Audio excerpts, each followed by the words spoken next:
In this video, I'm going to break down for you the whole journey of transforming an abandoned old chicken shed into a luxury couples romantic retreat that's now on Airbnb and generates around about £40,000 per year reasonably passively. So I bought this place way back in 2017. It is essentially an old abandoned chicken shed sat in the back garden of Otterhead House. I spent about a year looking for it. When it came on the market, it went to sealed bids straight away. I won it on sealed bids for £386,000, which was an absolute bargain even back then. So my background is 2012. I bought my first house, a little old cottage in Somerset, and I renovated that over a couple of years, did a super high-end job, took it right up to something really cool and special, sold it, earned a decent bit of profit, bought another house, did that again, and kind of just carried on doing it until I got to the stage of buying this place. What I do today is I create courses and I work with individuals, helping them. Basically, I follow the same journey that I have done. Most of my income now is passive income coming from holiday lets from Otterhead House and this place, the old chicken house. So one of the really special things about this place is the location. We are set in an area of outstanding natural beauty that's called the Blackdown Hills. We're just outside of Taunton, Somerset. With the properties here, they're both right next to each other, and you go directly across the road with a little lane and you're straight into Otterhead Lakes. Otterhead Lakes is an absolutely amazing nature reserve. There's about 3 miles of walks around lakes there. There's loads and loads of nature. There are otters, beavers, swans, to name but a few. There's no light pollution here. It's super quiet and it's a perfect relaxing space, which is obviously why this place works so well as a romantic retreat for couples. People absolutely love it here. What I wanted was a really good quality, solid, tiny house, and I wanted it to literally be the same build quality as a standard residential home rather than just some kind of tin pot crappy cabin. So I decided to go for full planning permission. At this point, it's worth saying it was designed just by myself and my good friend Catherine, who worked with me. This place went straight through planning in 8 weeks, which was an absolute godsend. The main house, Otterhead House, that took about a year and a half and was probably one of the most stressful things I've ever done. I hate planning permission. I'll probably do some more videos on that house because that's a whole different thing in itself. Before I did any proper work here, the main thing that needed doing was there was an absolutely massive beech tree on the back corner. That unfortunately had to come down. I was a bit sad. I'm a big lover of trees, but it was just in the wrong place and it's quite dangerous. It's on the side of a ditch. So we took that down. There was a lot of hard graft because it is right next to a really deep ditch, so all the big logs go in there, and I won't bore you with the details, but we got it done. Once the tree was down, we had to get some access to here. There's access down by the front of the house, or down by the side of the house. There's a little kind of footpath, but trying to get all the materials through that would be an absolute nightmare. So designed a little bridge and actually found on an old map from the 1950s that there used to be a footbridge there. So I was like, happy days, there was an existing footbridge there, I'll just stick another one in, no problem. Unfortunately, got grassed up for it straight away and had to go through the retrospective planning process. Again, not a massive fan of planning. When designing the bridge, it was a lot of hard work and effort because we're on a hill here, everything's on a slope. So I had my friend Trig working with me. Luckily, he's an absolute masochist like myself and just loves the hard graft. But I remember wheelbarrowing those wheelbarrows up and down with the concrete for the footings of the bridge. That nearly broke us, but we kind of loved it at the same time. However, it did make me realise that to do this project, it's like a 3-year project with the main house as well. So I decided to buy myself a little 1.5 ton digger and dumper. If you're doing big renovations projects, that will be the best money you ever spend in your life. I think I sold them 3 or 4 years later for about what I paid for them. Just an absolute godsend. So we designed the footbridge so that you could drive a digger and dumper over it. This was a smart move. It paid dividends in the long run.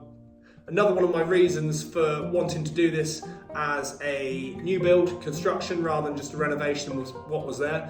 The foundation and footing for it was only 1 breeze block wide. That was bowing in places. It was just, you're never going to build anything substantial on that.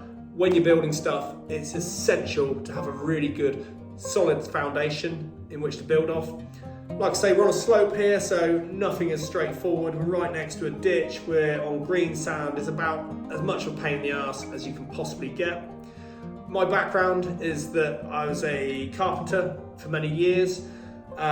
Before doing this project, I've been involved in a startup company. I launched a company called Shepherd Huts with my cousin William back in 2011. So for 5 years I was working there just in sales and marketing. I was not on the tools, so I came into this and I was a bit out of touch, to put it mildly. I was quite apprehensive and nervous, but I was like, right, sod it, just give it a go. While I'm on the subject of Shepherd Huts, if you're a lover of tiny houses, which I'd imagine you are if you're watching this video, go check out the Shepherd Huts website. Really, really cool tiny spaces, super high quality. They're number 1 in the UK without any shadow of a doubt, and it's really smart, some of the stuff they do.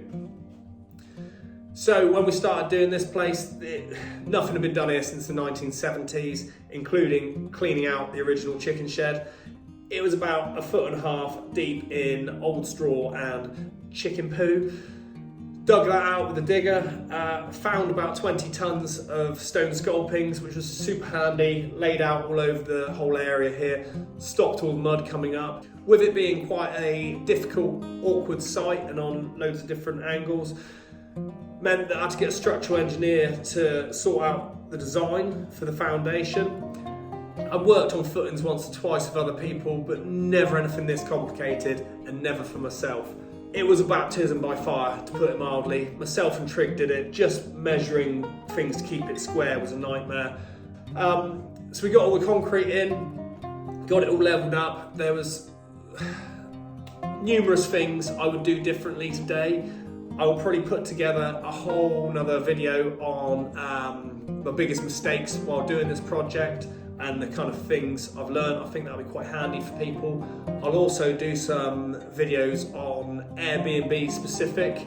This place worked fantastically. I've learned so much about holiday letting, so I'll do some videos for that. Be super useful for people if you're thinking about doing a tiny house. What'll be handy for me, if you're enjoying this video, if you'd like to subscribe to the channel, turn on the notifications. That means you'll get notified whenever new videos come up. If you're enjoying it, please do like it and put a little comment. This makes such a difference for people like me who are starting out building up the channel. More interaction I get, the more videos I can put together and the more value I can give people like you. When it came to the block work for the foundations, I'd worked with bricklayers a couple times over the years. At that time, it was a nightmare to get hold of anyone or get anyone out here to do the work. So I was like, right, sod it, me and Trig will do it ourselves. What I should have done at this stage, probably immerse myself into YouTube and watch a load of videos. Instead, I did it a bit blind. I knew a little bit about block work. It was a bit of a battle, I'm not going to dress it up. It was bloody hard work. It was really slow. It's not the neatest bit of block work, but it's all level, it's all square, so we got it done. If I was going to do it again, I would have put a bit more effort to get someone out here to give me a hand at least. So I did have a bit of architect involvement, some of the technical details, things like the insulation calculations and the design of how the damp-proof course would sit. The architect suggested doing a block and beam design. Block and beam, if you're not familiar, it's big concrete beams, then concrete blocks sit in between them. Super quick, very effective, nice and strong. Is quite expensive to buy, it's not the cheapest option, but for a location like this where everything was a bit of a pain and not straightforward, it worked an absolute treat. Again, having the digger there, absolute godsend. These beams are about 200 kilos each, so if me and Trig had to carry them in, we would have had some bad backs.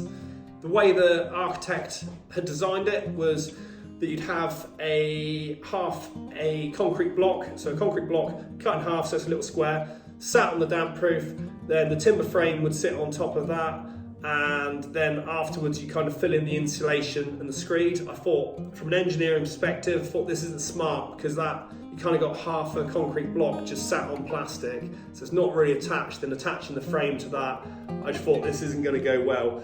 So with infinite wisdom, I decided it'd be much better to do the screed, get the whole lot screeded, and then build the frame onto a solid base.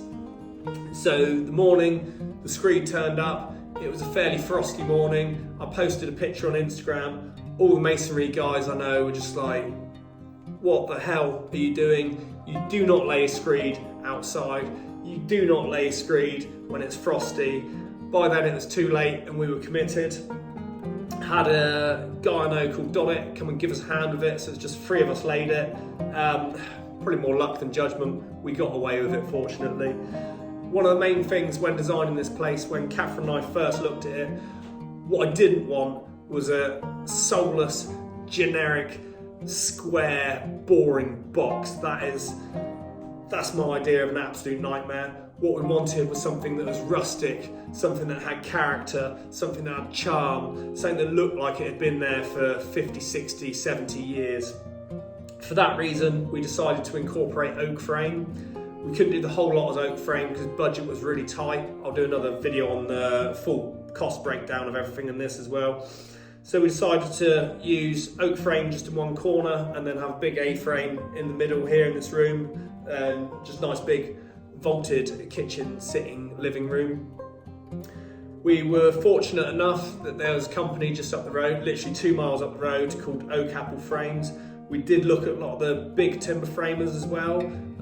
They didn't seem as keen to work with it. They're just quite a generic kind of outlook. These guys were quite a kind of spit and sawdust, old school sort of team, and really liked their kind of a very rustic style that they had. And they were happy to work with us, meaning that we kind of designed it between us and worked out how it all fit together.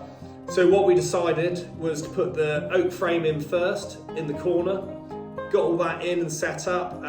We worked with them, it was all assembled by hand. We couldn't get no cranes in there or anything. So got all that in. Then myself and Trig built the rest of the timber frame box all around. Got all the plywood on the outside. We built up the gables, and then they came back and we put in all the A-frame. The most satisfying day's work I'd had, well actually no, it's the second most satisfying. The oak frame on the main house, that was a different league. But yeah, they're probably 2 of the best days work I've ever had. Super enjoyable, absolutely love oak framing.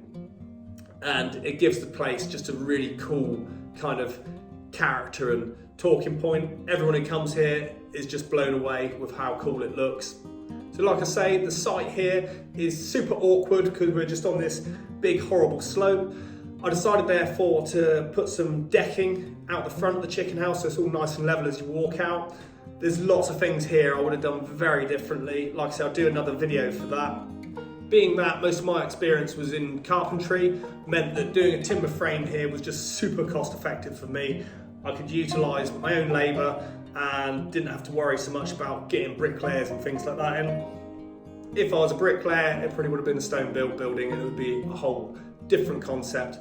As it is, this worked really well. For the external, we did a oak feather edge cladding. That's something that was utilised from my days back in the shepherd huts.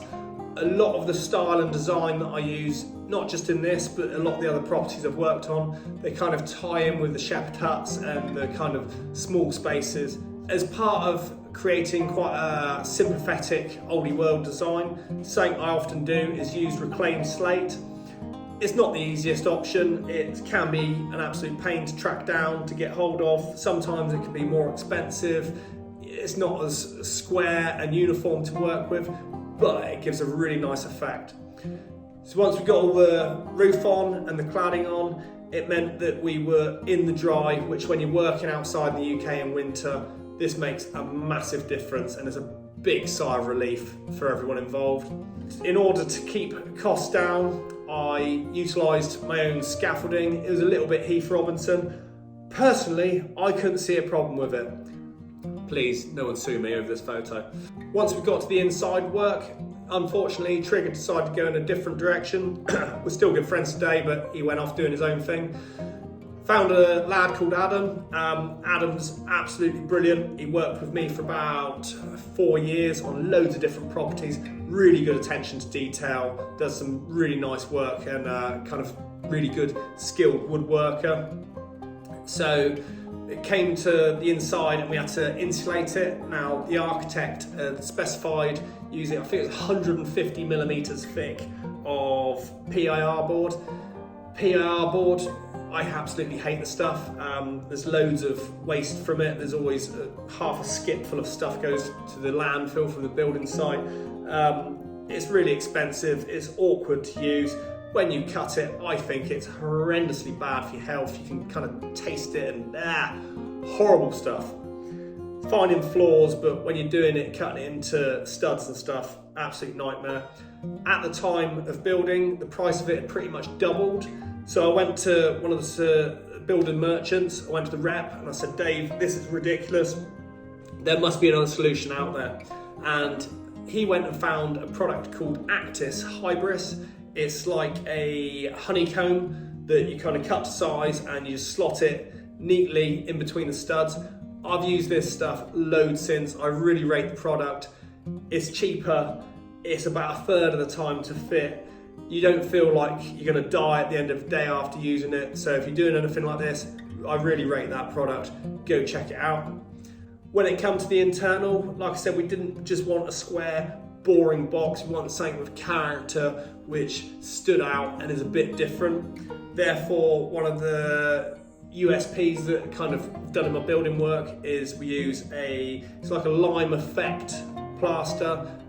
If you're interested, get in touch and I'll give you all the details about it. So what it does, it gives like an open face, so it's almost like a worn, uneven effect on it.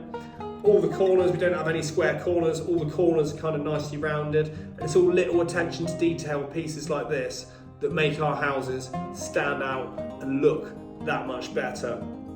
When it comes to the interiors, that's kind of Catherine's domain, but I worked with her on it. And originally we were going to do a ultra modern, super clean, like handleless kitchen. Priced it up, it's going to cost, I think it's about £5,000, which for a tiny little kitchen is ridiculous. So we worked together and we decided to work with the industrial feel of the old chicken house. Therefore, the kitchen here is literally made up of old scaffold boards and old floor planks. The units cost next to nothing to do. We did finish it off with some really good quality handles from the Anvil. Check them out, they do some great products. We use Lazenby's for the polished concrete worktops. These aren't the cheapest, but absolutely do not regret a penny spent on that. We've got a copper sink, I think that came from America. Quite hard sourcing a lot of this stuff. The taps, the towel rail in the bathroom, they're all handmade, bespoke copper pipe. Just loads of thought and attention to detail goes right the way through this place, and that's what makes it stand out. The floor here is a reclaimed brick effect floor, all underfloor heated. That is the most commented on thing when guests come to stay here. Everyone walks in, they're like, oh my God, I love the floor. I love the kind of character of this place. And that's what's helped set us apart. So if you're doing something for Airbnb, if you just do a generic box, you're gonna get generic prices. I don't want generic profit. I want decent quality profit. Therefore, you need to provide people with a really good experience. So we've got things in here like the bucket for a light. Now, this is very much a Marmite thing. People either love it, they think that's brilliant, that's interior design genius, or they're like, why the hell have you got a bucket hanging from the ceiling? Are you mental? What it does, it creates a talking point. when people come and stay here, a year later they'll be like, oh, remember that place we stayed in where it had the bucket for a light? Yeah, you loved it and I thought it was a load of crap. That's what you got to do with Airbnbs. You give people an experience, you give them something memorable, they'll keep talking about it and they'll keep coming back, and it'll keep the bookings going. Like I say, I'll do a whole nother video on Airbnb and the do's and don'ts. So the chicken house is sat in about half an acre of oak woodland. It's really stunning, it's really quiet here, and the best view in the place is from where I put the wood-fired hot tub. It's by Hickey Hot Tubs in Sweden. So people absolutely love it here. They can come here, they can have a super quiet, relaxed, private, romantic stay. The hot tub is an absolute hit. When it's not cloudy, you can just see the stars for miles and miles and miles. Like I say, no light pollution. The only thing you'll hear is the owls hooting. What I'll do, I'll put a link to the old chicken house in the comments. If you want to check it out on Airbnb or you want to come and stay here, please do get in touch. Hopefully you've enjoyed this video as much as I've enjoyed making it. I'd love to hear from you in the comments. Please let us know what you think. If you've got any questions about this, tiny houses, anything building related, I'd love to answer them. Hit the like button if you've enjoyed it. Please do subscribe to the channel, hit the notification so you're aware for the next videos coming up, and I look forward to seeing you all again soon. Cheers, bye.